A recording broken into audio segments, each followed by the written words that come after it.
மேடையில் இருக்கக்கூடிய அண்ணன் மைனர் அவர்கள், அண்ணன் இந்திரகுமார் அவர்கள், அண்ணன் மில்டன் அவர்கள் இவங்க மட்டும் கிடையாது. இதே போல் எல்லா இடங்களிலும் இருந்து குறிப்பாக தமிழ் கேள்வி அண்ணன் செந்தில்வேல் போன்றவர்களெல்லாம் எந்த சூழலாக இருந்தாலும் சரி, எனக்கே தெரிஞ்சிருக்காது அவங்க எனக்காக பேசி எங்கேயோ அடி வாங்கிட்டு இருக்காங்கன்னு. அதுக்கு பிறகு எடுத்து அனுப்புவாங்க. இவங்கெல்லாம் என்ன பண்ணுவாங்கன்னா, அந்த படத்துலலாம் 5 அண்ணன் இருப்பாங்க, ஒரு தங்கச்சி இருப்பாங்கல்ல, அந்த மாதிரி நான் மனசில் அடி ஆழத்திலிருந்து சொல்லுகிறேன்.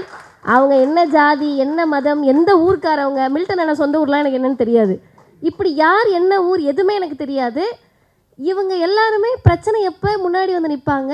அப்போ நான் ஒரே விஷயம் தான் சொல்லுவேன், ஆனால் எப்படி நன்றி சொல்கிறதுனே தெரியல அப்படின்னு. இவங்க எல்லாத்தையும் நான் அந்த வார்த்தையை பயன்படுத்தியிருக்கேன்.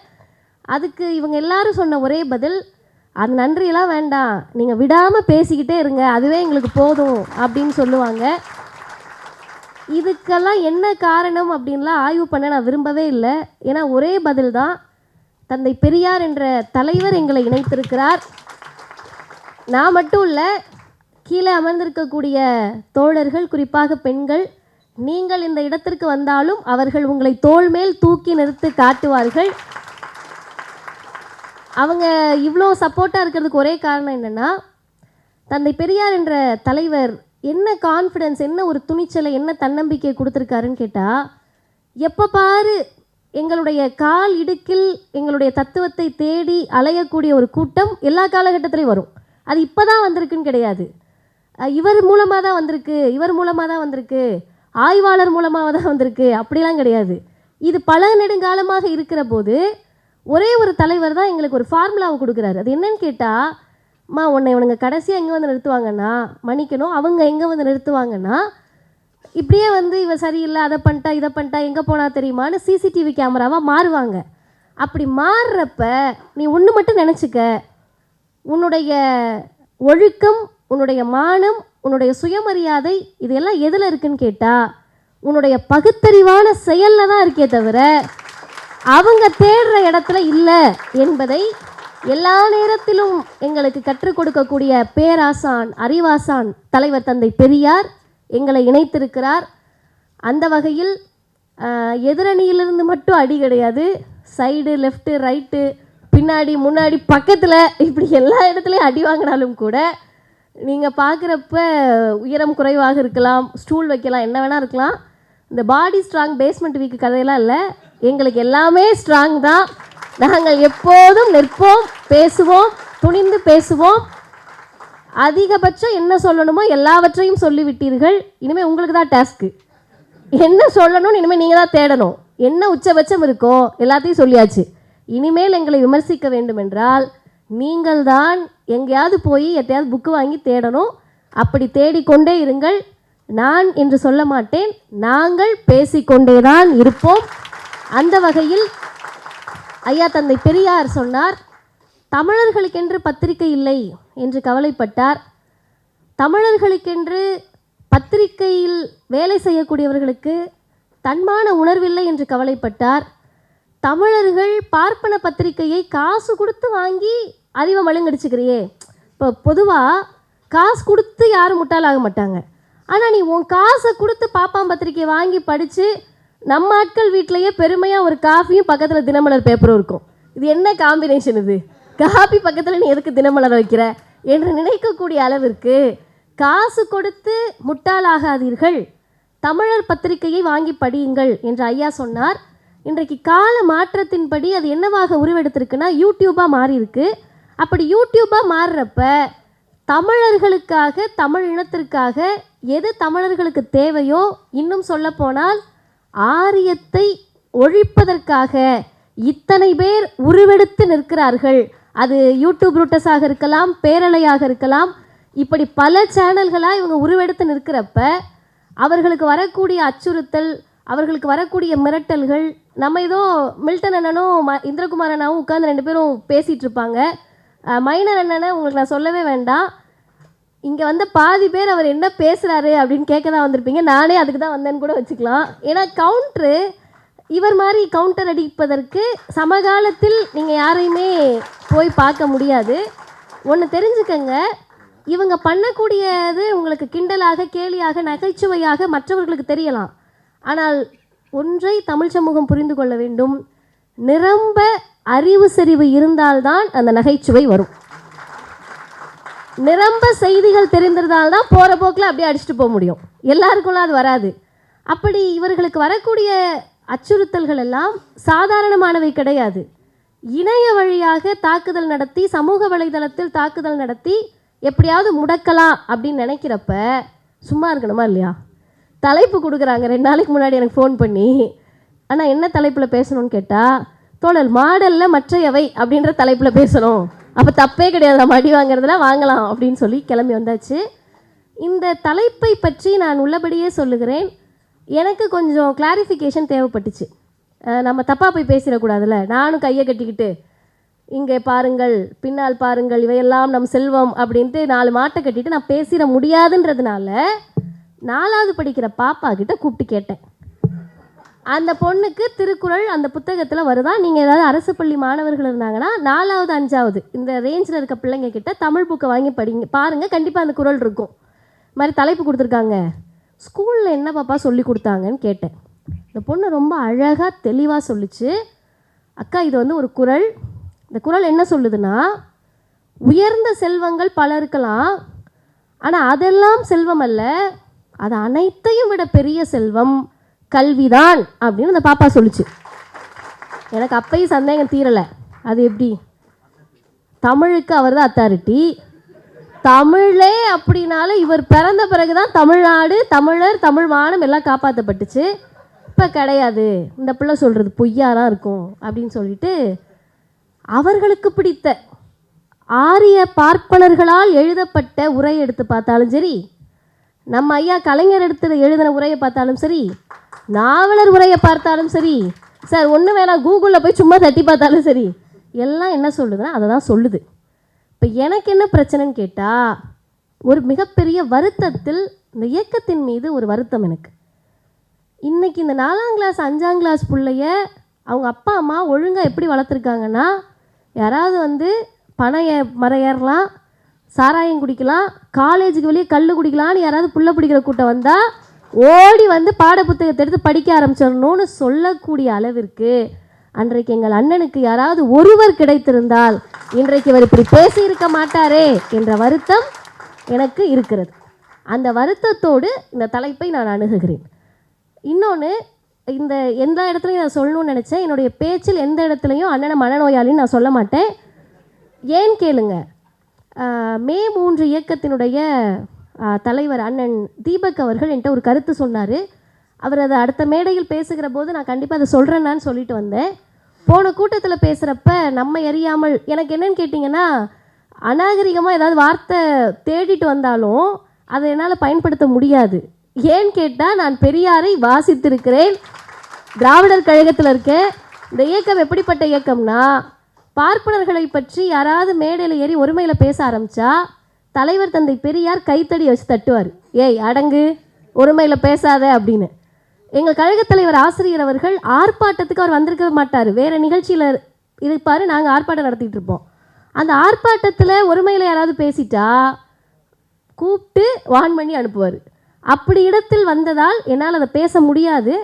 எனக்கு தெரிந்த அதிகபட்ச வார்த்தையாக, இவருக்கு புத்தி வேலை செய்யலாம், இப்போ என்ன சொல்லலாம் அப்படின்னு ஒரு மேடையில் மனநோயாளின்னு சொல்லிட்டேன். அப்போ தீபக் அண்ணா என்னை கூப்பிட்டு சொன்னாங்க, தோழர் மற்றவர்கள்ட்ட இதை நம்ம சொல்ல முடியாது, நம்ம தோழர்கள்ன்றதுனால சொல்கிறேன், மனநோயாளிகள் உண்மையாகவே நோயாளிகள், அவங்களுக்கு பிரச்சனை இருக்குது, அவங்க லுனாட்டிக், அவங்கள வந்து இவரோடு நீங்கள் ஒப்பிடுவது ரொம்பவே சரியானது கிடையாது அப்படின்னு அவர் சொன்னார். அதை நான் உணர்ந்து அந்த தோழர்களை, அந்த மக்களை, உண்மையாகவே நோய்வாய்ப்பட்டிருக்கக்கூடியவர்களை அவமானப்படுத்தியதற்கு நான் மன்னிப்பும் கேட்கிறேன். இனிமேல் அதை பயன்படுத்தவும் மாட்டேன். அந்த வகையில் மாடலில் மற்றையவை, இது என்னத்த மாடலில் மற்றையவை ஒன்றும் இல்லைங்க. ஒருத்தருக்கு ஒன்று செல்வம், ஒரு நாடுகளுக்கு ஒரு பெரிய விஷயமா இருக்கும். இந்த தமிழ்நாட்டுக்கு என்ன பெருசு? சும்மா எப்போ பாரு கொடி எடுத்துக்கிட்டு பிரச்சனை பண்ணிக்கிட்டு, எங்கள் ஐயா பெரியார் இல்லை நாங்கள்லாம் இருக்கோன்னு கிளம்பிடுறீங்களே, உங்களுக்கு என்ன தான் பிரச்சனை அப்படின்னு கேட்குறப்ப பெரியார் சொல்லுகிறார், அவருக்கு ஒன்றுமே பிரச்சனை கிடையாது. ஒரே வார்த்தையில் அவரோட பிரச்சனையை டிஃபைன் பண்ணுறாரு. என்னங்க அவங்களுக்கு பிரச்சனை? எனக்கு ஒரே ஒன்று தாங்க பிரச்சனை, உலகத்தில் எல்லா நாடுகளும் இருக்குது. இந்த திராவிட நாட்டை மற்ற நாடுகளைப் போல மானமும் அறிவும் உள்ள மனிதர்களாக மாற்றணும். வேறு ஒன்றுமே கிடையாது. ஐயாவுக்கு இந்த 2 தான் பிரச்சனை. மான உணர்ச்சி வரணும், அறிவு உணர்ச்சி வரணும். இப்போ ஒன்றும் வேண்டாம், நம்ம வீட்டில் பிள்ளைங்க இருக்குது, அந்த பிள்ளைங்களுக்கு அப்பா அம்மாவுக்கு சண்டை வருதுன்னு வச்சுக்கோங்க. பல இடங்களில் சொல்லியிருக்கேன். அம்மா மறந்துட்டு அறிவு இருக்கான்னு கேட்டுட்டாங்கன்னா இந்த புள்ள விஸ்வரூபம் எடுத்துரும். என்னைய பார்த்து அறிவு இருக்கான்னு கேட்குறியா நீ அப்படின்னு. புள்ள மறந்துட்டு கோவத்தில் அம்மாவை பார்த்து எம்மா அறிவு இருக்கான்னு கேட்டுச்சுன்னா இங்கே சோத்தில் விஷந்தான். ஏண்டி என்னை பார்த்து அறிவு இருக்கான்னு நீ கேட்குறியான்னு அந்த அறிவு இருக்கான்ற கேள்வி சுருன்னு வரும். கெட்ட வார்த்தையில் திட்டினா கூட பல பேர் கேட்டுட்டு போயிடுவாங்க. ஆனால் அறிவு இருக்கான்னு கேட்டுட்டோம்னா முடிஞ்சு சோழின்ற மாதிரி தான். நீங்கள் யோசிச்சு பாருங்கள், சண்டை வந்தால் பர்சனலாக அவங்க கூட கனெக்ட் பண்ணி பாருங்கள் இளைஞர்கள். நீ முட்டாள்னு கேட்டுட்டோம்னா இன்னும். அப்போ இந்த கேள்வி நம்ம எல்லாருக்கும் சுருன்னு வருதில்ல. இதை ஒரு தலைவர் சொல்கிறாரு, மான உணர்ச்சியோடு இருந்தன்னா நீ யாருக்கும் அடிமையாக இருக்க மாட்டேன், அறிவு உணர்ச்சியோடு இருந்தன்னா நீ யாரையும் அடிமைப்படுத்த மாட்டேன். இவ்வளவுதான் கான்செப்ட். மான உணர்ச்சியோடு இருந்தால் யாருக்கும் அடிமை இல்லை, அறிவு உணர்ச்சியோடு இருந்தால் நீ யாருக்கும் அடிமை இல்லை. இதை சொன்னதோடு நிறுத்தாமல் இவர் என்ன பண்ணிட்டாருன்னா, சுயமரியாதை இயக்கம், குடியரசு அதெல்லாம் பற்றி அண்ணன் இந்திரகுமார் அவர்கள் சொன்னார். இந்த சுயமரியாதை இயக்கத்தை பற்றி சொல்கிறப்ப ஐயா ஒரு டேர்ம் யூஸ் பண்ணுறாரு. அது என்னன்னு கேட்டிங்கன்னா, ஏதோ சாதாரணமான நான் சொல்லுவதால் அவர் எவ்வளோ கீழே இறக்கிக்கிறார் பாருங்க. ஒரு சாதாரண நான் சொல்லுவதால் உங்களுக்கு இந்த வார்த்தையை, இந்த சொல்லை பற்றிய அரிதான இந்த சொல்லை பற்றிய வியாக்கியானம் புரியலை. இது எவ்வளவு பெருசுன்னு கேட்டிங்கன்னா, உலகில் உள்ள மனிதர்களுடைய உயிரோடு நீங்கள் ஒரு விஷயத்தை ஒப்பிட முடியும்னா அது சுயமரியாதை என்ற சொல்லாக தான் இருக்க முடியும். நீங்கள் உயிரோடு சுயமரியாதையை மட்டும்தான் ஒப்பிட முடியும்னு சொல்கிறார். இப்போ நமக்கு எது மிகப்பெரிய செல்வம் அப்படின்னு கேட்டால் கல்வி தான், அதில் மாற்றுக்கிறதே கிடையாது. ஆனால் ஒரே ஒரு சின்ன கிளாரிஃபிகேஷன், படித்தா அறிவு வந்துடும், அறிவு வந்தால் அடிமையாக மாட்டேன்னு தான் இந்த இயக்கம் தந்தை பெரியார், பேரறிஞர் அண்ணா, முத்தமிழறிஞர் கலைஞர், இன்றைய முதலமைச்சர் வரை எப்படியாவது படிச்சிருடா அப்படின்னு சொல்கிறாங்க. ஆனால் ஐயா கொஞ்சம் எல்லாரோட ஷார்ப்பில். அதனால் அவருக்கு என்ன புரிஞ்சிச்சுன்னா, படித்தா மட்டும் அறிவு வந்துடாதுப்பா, ஐபிஎஸ் வருவார், திரும்ப ஆடவோடு வருவார், ஐஏஎஸ் வருவார், இன்னொரு ஐபிஎஸ் ஆளுநராக வருவார். இப்போ படிப்புக்கும் அறிவுக்கும் சம்மந்தம் கிடையாது. உடனே நம்மளாம் பயந்துடக்கூடாது. இதெல்லாம் எக்ஸப்ஷனல் கேசஸ், இதெல்லாம் வரும் எல்லா காலகட்டத்திலையும். அப்போ தான் பெரியார் சொல்லுகிறார், கல்வி அறிவே பெற்றிருந்தாலும் தாழ்ந்து கிடந்த சமூகத்தை எது மேலெழுப்ப முடியும் என்றால் பகுத்தறிவு சிந்தனையும் சுயமரியாதை சிந்தனையும் தான் மேலெழுப்ப முடியும். நான் ஒரே ஒரு எடுத்துக்காட்டு சொல்கிறேன். இங்கே இருக்கக்கூடிய பலர் அந்த புத்தகத்தை படித்திருக்கலாம், படிக்காதவர்கள் தயவுசெய்து வாங்கி படியுங்கள். ஒருத்தர் ஒரு நூல் எழுதுகிறாருங்க. அந்த புத்தகத்தில் அவரை பற்றி அவர் அறிமுகப்படுத்துகிறார். நல்ல படிக்கக்கூடிய மாணவர், சிறந்த மாணவர், அன்றைய ICS என்ற தேர்வில் வெற்றி பெறக்கூடிய அளவிற்கு ஆற்றலோடு இருந்தவர். அரசு பணி கிடைப்பதற்கு முன்னால் இவர் என்ன பண்ணுறாருன்னு கேட்டிங்கன்னா, ஒரு கல்லூரியில் வேலைக்கு வராரு தமிழ்நாடு. அந்த கல்லூரிக்கு வேலைக்கு வரப்போ காலேஜ் ப்ரொஃபஸர், பேராசிரியர், கற்றறிந்தவர், கல்வியாளர், சீரிய படிப்பாளி, இருக்கிறதுலே ஒரு அவுட் கோயிங் ஸ்டூடெண்ட் மாதிரி பயங்கரமான டாப்பான ஸ்டூடெண்ட்டாக வராருங்க. இவர் என்ன பண்ணுறாரு, பாடம் நடத்திக்கிட்டு இருக்கப்ப இந்த பக்கம் மாணவர்கள், இந்த பக்கம், அதுதான் வழக்கம், நடுவில் நடக்கிறார். நடந்துக்கிட்டே கேள்வி கேட்குறாரு. கேள்வி கேட்குற போது இந்த பக்கம் இருக்கிற மாணவர்கள் கிட்ட கேள்வி கேட்குறாரு. எல்லாம் அவுட்டு, தப்பு தப்பாக பதில் சொல்லுது. டக்குன்னு என்ன பண்ணுறாருன்னா, ஒரு பேராசிரியர், அன்னைக்கு இன்றைக்கி வரைக்கும் அதுதான் வழக்கம், ஒரு டீச்சர் வராங்க, கேள்வி கேட்குறாங்க, நமக்கு தெரிலனா இம்போசிஷன் எழுத சொல்லுவாங்க. இந்த கேள்விக்கான பதிலை திரும்ப திரும்ப எழுதிட்டு வாங்குவாங்க. இது சாதாரணமாக நடக்கக்கூடிய செயல். அடுத்த நாள் என்ன ஆகுதுன்னு கேட்டால் 5 பேர் எழுதிட்டு வந்துடுறாங்க, ஒருத்தர் எழுதலை. இந்த ஒருத்தரை அவர் வெளியே நிப்பாட்டுறாரு. ஏன் அவ்வளோ சொல்லி கூட நீ எழுதலை, வெளியே போன்றாரு. இது எல்லாமே யோசிச்சு பாருங்கள், சாதாரணமானது. வெளியே போய் நிற்கிறார் அந்த மாணவர். இந்த 5 பேரும் போய் அந்த பேராசிரியர்கிட்ட கேட்குறாங்க, சார் அவருக்காக நாங்கள் எழுதி கொடுக்குறோம், அவரை உள்ளே விடுங்கன்றார். இவருக்கு புரியலை, ஏன் அவர் எழுத மாட்டாரா அப்படின்றார். நாளைக்கு நீ எழுதிட்டு வரணும்னு சொன்ன உடனே அந்த மாணவர் போய் முதல்வரை பார்க்குறார், கல்லூரி முதல்வரை. கல்லூரி முதல்வர் அவர் எழுத மாட்டார், அவரை உள்ளே விடுங்கன்னு சொல்லிடுறாங்க. இவருக்கு அப்பயே அந்த சூழல் என்னன்னு புரியலை. சரின்ட்டு உள்ளே உட்கார்ந்துடுறாரு. வகுப்பு முடிஞ்சு வெளியே போகிறாரு. அவரை பார்த்து, பேராசிரியரை பார்த்து மாணவர்கள் என்ன தெரியுமா கத்துறாங்க, சூத்திர பயலேன்னு கத்துறாங்க. சூத்ரா ஃபெல்லோ அப்படின்னு அவர் அந்த ஆங்கில புத்தகத்தில் பதிவு செய்கிறார். அப்படி யாரை கூப்பிட்டாங்கன்னு கேட்டால், யாரை பார்த்து சூத்திர பயலே என்ற இழிவோடு அணுகினார்களோ, நீ படிச்சிருந்தாலும் பரவாயில்ல, பட்டம் வாங்கியிருந்தாலும் பரவாயில்ல, டாப் மோஸ்ட் கல்லூரியில் டிகிரி வாங்கியிருந்தாலும் பரவாயில்ல, உன்னை ஜாதியை சொல்லி கேவலப்படுத்துவேன்னு அசிங்கப்படுத்தப்பட்டு அவரை அவமானத்தில் கூனி குறுக வைத்து யாருன்னு கேட்டால் பார்ப்பன மாணவர்கள். இந்த வெளியே நின்ன ஒரு பையன் பார்ப்பனர். அதுக்கு பிறகுதான் அவருக்கு புரிஞ்சிருக்கு, ஐயோ இந்த நடுவில் இருக்க டிவிஷன் வந்து நடக்கிறதுக்கான பாதை கிடையாது. இந்த பக்கம் உட்கார்ந்துருக்கவங்க பார்ப்பனர் அல்லாத நான் பிராமின்ஸ், இந்த பக்கம் இருக்கவர்கள் பார்ப்பனர்கள். அப்படியாக இருந்த ஒருவரை அழைத்து வந்து முத்தமிழறிஞர் கலைஞர் என்ன பண்ணாருன்னா, இழிவுபடுத்தப்பட்டாயா, இந்த இயக்கம் உனக்கு இருக்குன்னு சொல்லி பிற்படுத்தப்பட்டோர் ஆணையத்தினுடைய தலைவராக ஐயா ஏஎன் சட்டநாதன் அவர்களை நியமித்தவர் முத்தமிழறிஞர் டாக்டர் கலைஞர் அவர்கள். இது எந்த புத்தகத்தில் இருக்குன்னா, எ பிளைன் ஸ்பீக்கிங் சூத்ரா ஸ்டோரி என்ற நூலில் இந்த செய்தி பதிவாகி இருக்கிறது. அப்போ அவர் என்ன பதிவு பண்ணுறாருன்னா, அந்த புத்தகத்தினுடைய கடைசியில் இத்தனை எழுதிட்டு, அவர் படித்த படிப்பு, அவருடைய பட்டம் இதெல்லாம் எழுதிட்டு, இந்த சூத்திரன் என்ற இழிவு, இத்தனைக்கும் அவர் என்னன்னு கேட்டால், மிகப்பெரிய அளவில் படிக்க வைக்கிற அளவுக்கு காசு இருந்திருக்குல்ல, இப்போ காசு இருந்திருக்கு, படிப்பு இருந்திருக்கு. ஆனால் இந்த சூத்திரன் என்ற இழிவை தலையிலேயே தூக்கி சுமந்த போது அவர் எழுதுகிறார், இந்த திராவிடர் இயக்கம், தலைவர் தந்தை பெரியார், திராவிட முன்னேற்றக் கழகம், கலைஞர் போன்றவர்கள் உருவாகாமல் போயிருந்தால் இன்னும் அந்த சூத்திர இழிவை நாங்கள் சுமந்து கொண்டுதான் இருந்திருப்போம். இப்போ சொல்லுங்க, எது நமக்கான முதல் செல்வம் என்று கேட்டால் சுயமரியாதை உணர்வுதான் என்று சொன்ன தலைவர் பெரியார் என்ற தலைவர். அடுத்து இன்னும் இவர் நல்லா தானே சொல்லியிருக்காரு, சுயமரியாதை, மானம், அறிவு, இதெல்லாம் நல்ல விஷயம் தானே. இது ஏன் பிடிக்க மாட்டுதுன்னு கேட்டால், இதெல்லாம் பிடிக்காததுனால தான் அவங்க பெரியாரை விமர்சிக்கிறார்கள். இதெல்லாம் அலர்ஜி ரியாக்ஷன். ஐயோ மானமா, எப்படி திரள் நதி வசூலிக்கிறது, ஐயோ அறிவா, அறிவு இருந்தால் எப்படி ஆர்எஸ்எஸ் காரண்ட்டை வாங்கி தின்றது, சுயமரியாதையா, அதெல்லாம் இருந்தால் நான் எப்படி சோறு தின்றது அப்படின்னு சொல்லிட்டு தான் இவர்களுக்கு பெரியார் என்ற சொல் வயிற்றெரிச்சலை கிளப்புகிறது. அடுத்து ஏன் ஐயாவோட பேர் வயிற்றெரிச்சலை கிளப்புதுன்னு நான் ஒரு ஆய்வு மேற்கொண்டேன். ஏன் என்ன பிரச்சனை அப்படின்னு. உண்மையான என்னன்னு கேட்டால், நான் ரெக்கார்டோடு வந்திருக்கேன். நிறைய பேர் இந்த பெண்களை பற்றி பேசுகிற போதெல்லாம் பெரியார் வந்து அப்படி பேசிட்டார், இப்படி பேசிட்டார், எப்படினாலும் போக சொல்லிட்டாரு அப்படின்றாங்கல்ல. அதுக்கு ஆதாரம் கிடையாது. ஆனால் நான் இப்போ சொல்கிறதுக்கு ஆதாரம் இருக்குது. ஈரோட்டில் ஐயா பேசுகிறாரு 1930. நல்லா கேட்டுக்கங்க, நல்லா கேட்டுக்கங்க, உங்களுக்கு சொல்லலை. இந்த யூடியூப்பில் என்னடா பேசுகிறோன்னு யாராவது உட்காந்து ஏதாவது ஒரு மூலையில் உட்காந்து பார்த்துட்டு அதில் பாதியை மட்டும் கட் பண்ணிவிட்டு நமக்கு வியூஸே அவங்க தான் எடுத்து எடுத்து திரும்ப திரும்ப திரும்ப பார்க்க வியூஸ். அவங்களுக்கு சொல்லிக்கிறேன், ஐயா சொல்கிறாரு, பெண்களே ஒழுக்கம் உள்ளவர்களாக இருக்க வேண்டும் அப்படின்னு அவர் சொல்லலை. ஆமாம் சொல்லலை. ஆண்களே ஒழுக்கம் உள்ளவர்களாக இருக்க வேண்டும் சொல்லலை. என்ன தெரியுமா சொன்னார், உலகத்தில் உள்ள எல்லா மக்களும் ஒரே ஒழுக்கம் உள்ளவர்களாக இருக்க வேண்டும். அதை அண்ணனுக்கு வலிச்சிருச்சு. ஒரே ஒழுக்கமாக இருக்கிறதா, நம்ம வலசரவாக்க ஸ்டேஷனுக்கு போயிட்டு வந்துக்கிட்டு இருக்கோம், ஒழுக்கத்தை பற்றி நம்மக்கிட்ட பேசுகிறாங்களே அப்படின்னு.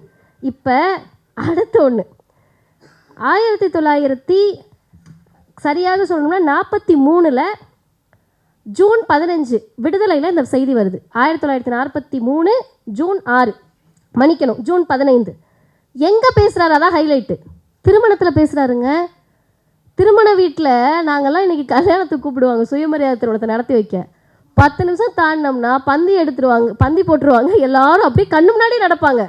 கஷ்டப்படுவாங்களே பேச்சாளர், அதெல்லாம் இருக்காது, எல்லோரும் கிளம்பிடுவாங்க. ஆனால் ஒரு மனிதர் திருமண வீட்டில் 10 நிமிஷம் இல்லை, அரை மணி நேரம் இல்லை, 1 மணி நேரம் இல்லை, 2 மணி நேரம் இல்லை, செய்யாருக்கிட்ட 5 மணி நேரம் பேசிய ஒரே தலைவர் தந்தை பெரியார் மட்டும்தான்.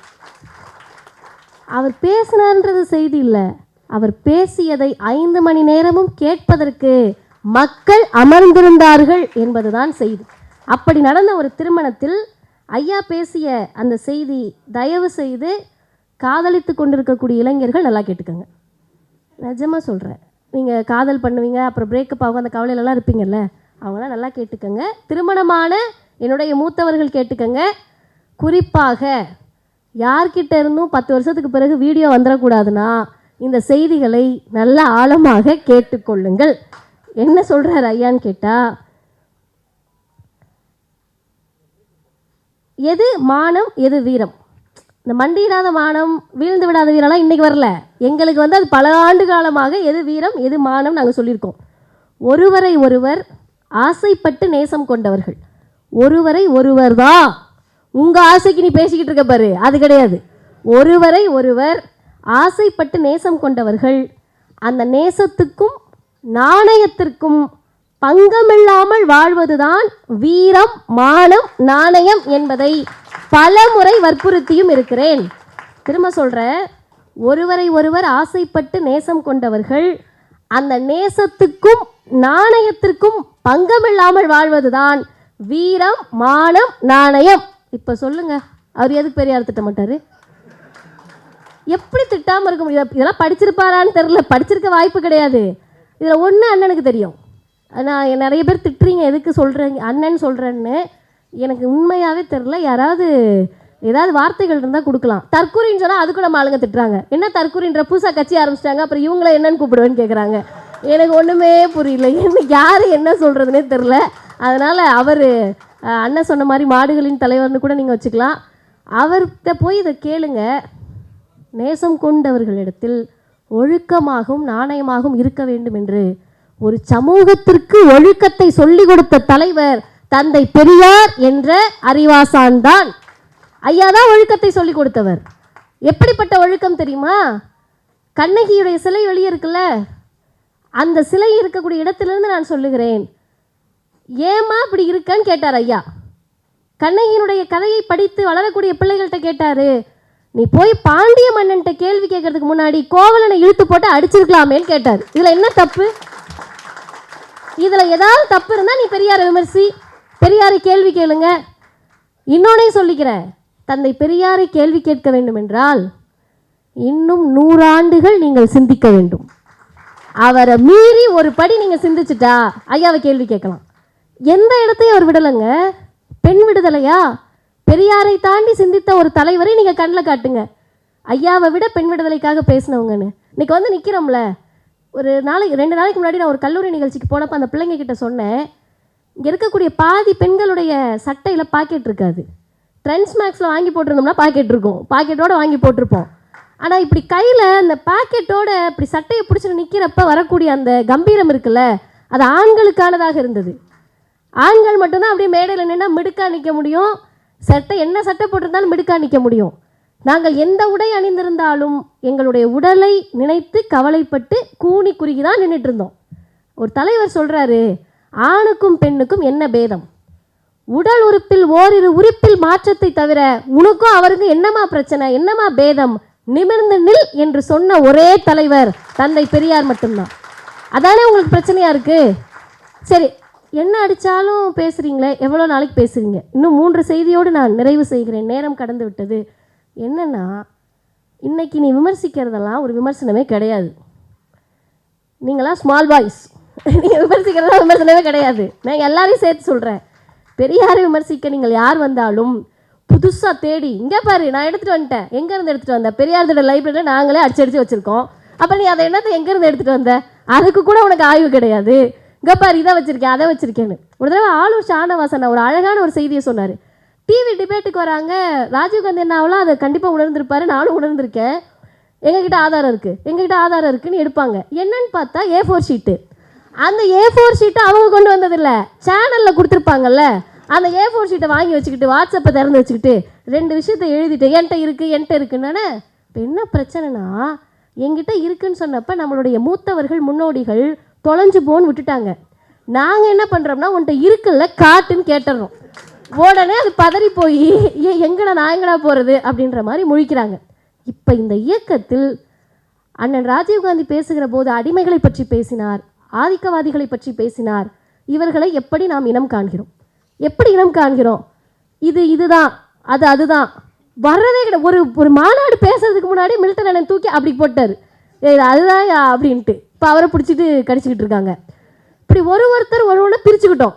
நீ அதை வச்சுக்கினேன், நீ இதை வச்சுக்கினேன், நான் இதை வச்சுக்கிறேன்னு ஒருத்தராக பிரித்து அடிக்கிறப்ப எப்படிங்க கண்டுபிடிக்கிறீங்க? இந்த வடிவேல் கெட்டப்ப மாற்றி வருவான், கொண்டே வச்சு இது பாடி சோடான்னு பிடிக்கிறோம்ல, அது மாதிரி இது எப்படி பிடிக்கிறோம்னு கேட்டால் ஒரே ஒரு லாஜிக் தான். ஐயா EVK சம்பத் அவர்கள் ஒரு கூட்டத்தில் பேசுகிறப்ப ஒரு செய்தியை சொல்கிறார். என்ன சொல்கிறாருன்னா, இந்த சுயமரியாதை இயக்கத்தினுடைய நோக்கம் என்ன அப்படின்னு பல பேர் கேட்குறீங்க. சுயமரியாதை இயக்கத்தின் பெயர், நோக்கம், செயல்பாடுகள் இதெல்லாம் எதிர்கருத்து உள்ளவர்களால் சிறிதாக முடிவு செய்யப்பட்டது அப்படின்றார். இந்த பேர் வச்சதுலேருந்து செயல்பாடுலேருந்து எல்லாமே எதிர்கருத்து உள்ளவர்களால் சிறிதாக செயல்படுத்தப்பட்டது. அப்போ என்னென்னு யோசிச்சு பார்த்தீங்கன்னா, ஐயாவுக்கு ஒரே நோக்கம் ஜாதி ஒழிப்பு, பெண் விடுதலை. இது 2 தான் அவருடைய பிரைமரி ஃபோக்கஸ். ஜாதி ஒழிப்பு, பெண் விடுதலை. அப்புறம் ஏங்க மதத்தை அடிக்கிறீங்க, அப்புறம் ஏங்க கடவுள் அடிக்கிறீங்க, அப்புறம் ஏன் பார்ப்பனர் அடிக்கிறீங்க, அப்போ ஏன் வேதத்தை அடிக்கிறீங்க, அப்போ ஏன் புராணத்தை அடிக்கிறீங்க, எதுக்கு மனு தர்மத்தை கையில் எடுக்கிறீங்க, எதுக்கு வரவங்க போகிறவங்களெல்லாம் கையில் எடுக்கிறீங்க, எங்கள் அண்ணன் பாட்டு 3 நிமிஷம் பேசினா தான் அதை 30 நிமிஷம் டீகோட் பண்ணுறீங்க, உங்களுக்குலாம் என்ன பிரச்சனை அப்படின்னு கேட்டால் தெளிவாக சொல்லுகிறேன். ஐயா சொல்கிறாரு, ஜாதியை பொசுக்கணும், தீயில போட்டு பொசுக்கணுன்றது என்னுடைய நோக்கம். அப்படி நான் ஜாதியை தீயிலிட்டு பொசுக்குகிற போது உன்னால் முடிந்தால் இங்கே இருக்கக்கூடிய வைதிகவாதிகளை பார்த்து, இங்கே இருக்கக்கூடிய சமயவாதிகளை பார்த்து, இங்கே இருக்கக்கூடிய நம்பிக்கையாளர்களை பார்த்து, இங்கே இருக்கக்கூடிய பார்ப்பன ஆரிய அடிவருடிகளை பார்த்து ஐயா சொல்கிறாரு, அப்படி நான் ஜாதியை பொசுக்கிறப்ப உன்னால் முடிஞ்சா உன் மதத்தை மட்டும் தூக்கிட்டு ஓடி போயிரு. ஓட முடியல.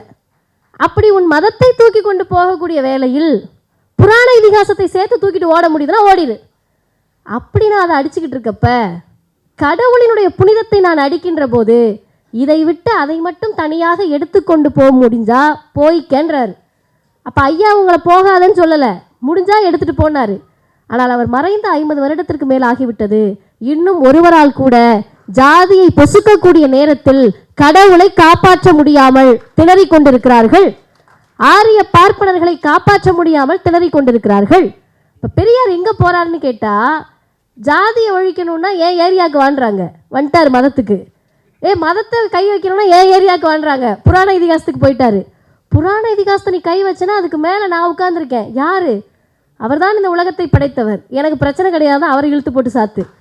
அவரை சாத்து பார்த்து ஐயோ இங்கே இருக்கக்கூடிய பிராமணாளுக்கு, இங்கே இருக்கக்கூடிய பார்ப்பனருக்கு பிரச்சனை வந்துருச்சுன்னு கேட்டால், ஓ எல்லாத்துக்கும் அல்டிமேட் ரீசனே நீதானா, இங்கே புடி அப்படின்னு குடிமையை பிடித்தவுடன் இவர்கள் அலறுகிறார்கள்.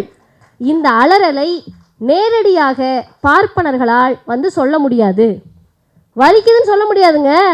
இந்த ஒரு படத்தில் வருவோம், எல்லாருக்கும் ஒரு பிரச்சனைனா ஒன்ட்டு வருவோம், உனக்கே பிரச்சனைனா எங்கே போகிறதுன்ற மாதிரி அவர்களால் நேரடியாக வலிக்குது உற்றுங்கன்னு கத்த முடியாது. யாரை வைத்து கத்தி கொண்டிருக்கிறார்கள், கூப்பாடு போட்டு கொண்டிருக்கிறார்கள் என்று சொன்னால், இங்கே இருக்கக்கூடிய அடிமைகள், ஏஜென்ட்டுகள், ஆமைக்கரிகள், கதை சொல்லிகள், கதையில் நடிப்பவர்கள் என்ற அனைவரையும் வைத்து இவங்க ஒரு மேஜிக் ஷோ காட்டிக்கிட்டு இருக்காங்க. இந்த மேஜிக் ஷோவை தமிழ்நாட்டு மக்கள் எந்த அளவிற்கு புரிந்து வைத்திருக்கிறார்கள் என்பதற்கான 2 செய்தியை சொல்லி நான் நிறைவு செய்கிறேன். என்கிட்ட ஒரு கொள்கை வீராங்கனைகள்னு ஒரு புத்தக வெளியீடு கடந்த வாரம் மயிலாடுதுறையில் நிகழ்ச்சி. தலைப்பே கொள்கை வீராங்கனைகள். என்ன ஒரு 5 நிமிஷம். கொள்கை வீராங்கனைகள் தலைப்பு. அது யாருன்னு கேட்டிங்கன்னா, திராவிடர் கழகத்தில் இந்த இயக்கத்திற்காகவே வாழக்கூடிய பெண்கள். புரிஞ்சுக்கங்க, வாழக்கூடிய பெண்கள்னால் என்ன அர்த்தம்? பொதுவாகவே தமிழ் சமூகத்திற்கு ஒரு மரபு இருக்குது, செத்து போனால் தான் பரிசு கொடுப்போம், செத்து போனால் தான் விருது கொடுப்போம், சாகிற வரைக்கும் நீ என்ன செஞ்சு நாளைக்கு செத்தனா அடுத்த நாள் உனக்கு விருது இருக்குது அப்படின்னு சொல்லுவோம். ஆனால் இந்த புத்தகம் என்பது வாழக்கூடிய, உயிரோடு இருக்கக்கூடிய மகளிரை பற்றிய நூல். அந்த புத்தகத்தில் ஒரு அம்மாவை பற்றி எழுதியிருக்காங்க. நூல் வெளியீட்டுக்கு சரியாக 2 நாளைக்கு முன்னாடி அவங்க இறந்துடுறாங்க. அந்த அம்மா யாருன்னு கேட்டிங்கன்னா, திருவாரூர் மாவட்டத்தில் கொட்டாரக்குறிச்சின்னு ஒரு கிராமம். அந்த கிராமத்தில் லட்சுமின்னு ஒரு அம்மா.